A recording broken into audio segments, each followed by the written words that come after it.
Discovered in 1922 by Howard Carter, the tomb of Tutankhamun, which has captivated people all around the world, stands right behind me. This tomb continues to uphold the story of Egypt's golden boy, thousands of years later. We are about to embark on an exciting journey meters below the ground to visit the tomb of ancient Egypt's most controversial child king.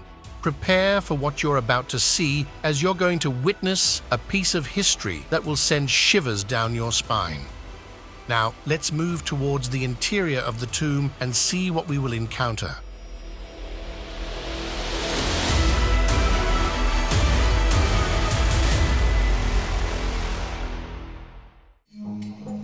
Approximately 3,400 years ago, in the golden lands of Egypt, amidst the sands of time, a name was echoing: Tutankhamun.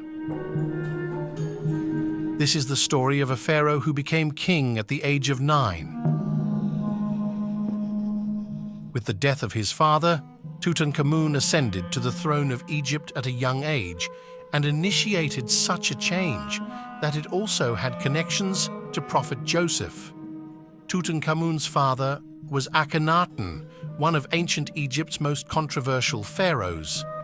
In a time when all pharaohs declared themselves as gods, Akhenaten emerged and declared that neither he nor any pharaoh before him was a god. He asserted that they were ordinary humans just like their people, proclaiming the existence of a single god who created them and the universe. This statement ended the tradition of pharaohs being considered gods and led to the closure of temples. It is believed that Akhenaten followed the path of Prophet Joseph. When Tutankhamun's father, Akhenaten, directed Egypt towards monotheism under the influence of Prophet Joseph, it effectively turned ancient Egypt upside down. Until then, everyone had seen the pharaohs as gods and worshipped them.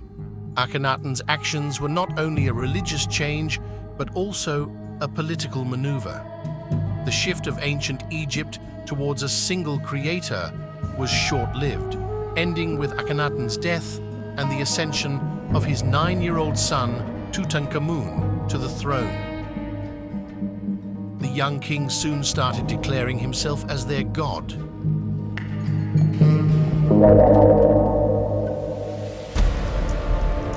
Despite his young age, he left a profound impact on Egypt during his reign, reverting to the old Egyptian belief system through religious and political reforms.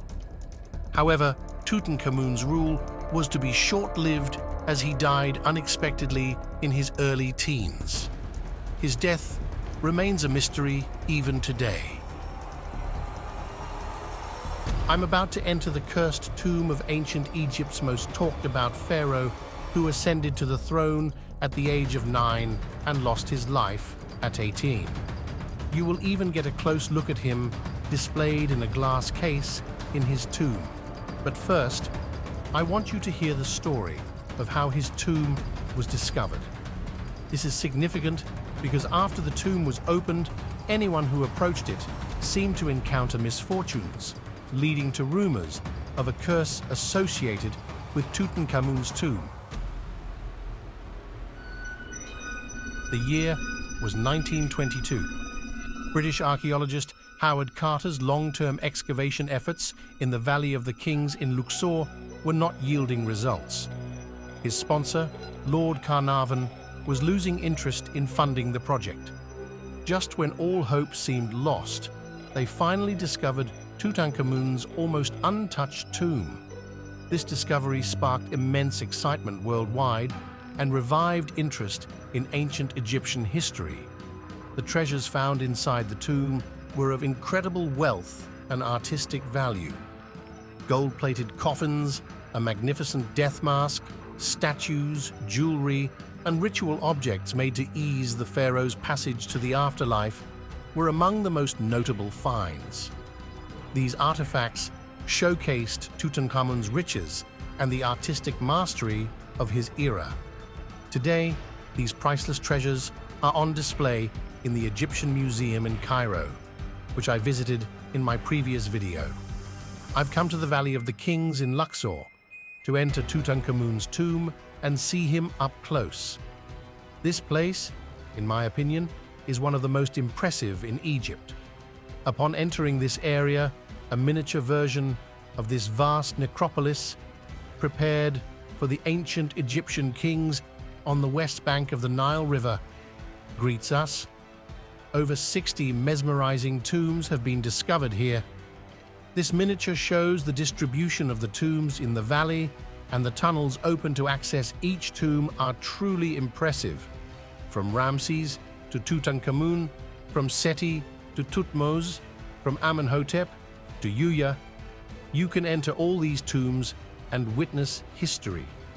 It is indeed a thought-provoking sight to see the bodies of these individuals who were buried in hidden and secluded corners deep underground to prevent their bodies from being disturbed after death, now displayed alongside their tombs. The reliefs and paintings on the walls of the tombs vividly depict the beliefs, mythology, and daily life of the era. The vibrancy of the colors and the finesse of the details continue to amaze observers even thousands of years later. As you delve deeper into the tombs, you feel as if you are getting closer to the secrets of the pharaohs and their world. These quiet and cool burial chambers, isolated from the noise of the outside world, stand as silent witnesses to history. However, one tomb, the subject of our video, Tutankhamun's tomb, stands out for its distinctive features. Tutankhamun's tomb is not only known for its unique treasures, it also has another characteristic that continues to disturb those who visit it today, a curse that has been the subject of legends. We're about to embark on an exciting journey meters below the ground to visit the tomb of ancient Egypt's most controversial child king. Prepare for what you're about to see, as you're going to witness a chilling piece of history. Everything started with the events that followed the discovery of the tomb by Howard Carter in 1922.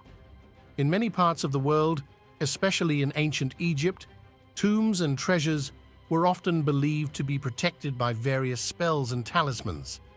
It's thought that one such spell was in Tutankhamun's tomb, buried alongside his priceless treasures.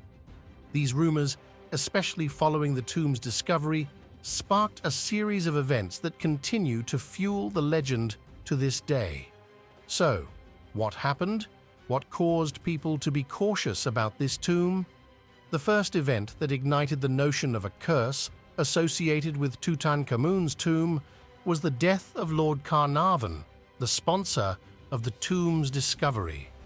He died in 1923, shortly after the discovery, due to a mosquito bite. This incident led to much speculation. Carnarvon's death played a key role in spreading the legend of the curse, but the strangeness was just beginning. Following the sponsor's death, millionaire George J. Gould, who visited the tomb the same year, died of pneumonia shortly after his visit. This second incident further fueled talk of Tutankhamun's curse among the public. There was frequently new material for those who wanted to believe in the tomb's curse. For example, it was believed in ancient Egypt that cobras were protectors of tombs and treasures. A cobra snake, believed to have entered the house of Howard Carter, who discovered Tutankhamun's tomb, had eaten his beloved canary. This incident also heightened the rumors of a curse. But there would be many more incidents that added another dimension to the rumors of the tomb's mystical nature. Another such incident occurred in the same year when Egyptian Prince Ali Kamel Fahmy in a London hotel was shot and killed by his wife after visiting Tutankhamun's tomb. 2 years after the discovery of the tomb, Sir Archibald, who had taken X-ray photographs of Tutankhamun, died unexpectedly. In 1924, the archaeologist Hugh Evelyn White, who had participated in the excavation of the tomb, took his own life. Rumors even claimed that he left behind a suicide note stating that the curse followed him. but no evidence of this claim was ever found. Howard Carter had gifted a papyrus he found during the tomb's discovery to a friend, and the friend's house was subsequently destroyed in a fire. These and many other incidents have continued to fuel the popular belief and fascination with the so-called Curse of Tutankhamun. However, it's important to note that many archaeologists, researchers, and visitors who have been associated with this tomb have not experienced adverse effects.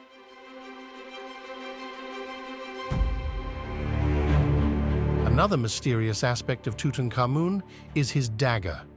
It has been a subject of much discussion among popular culture and UFO theorists.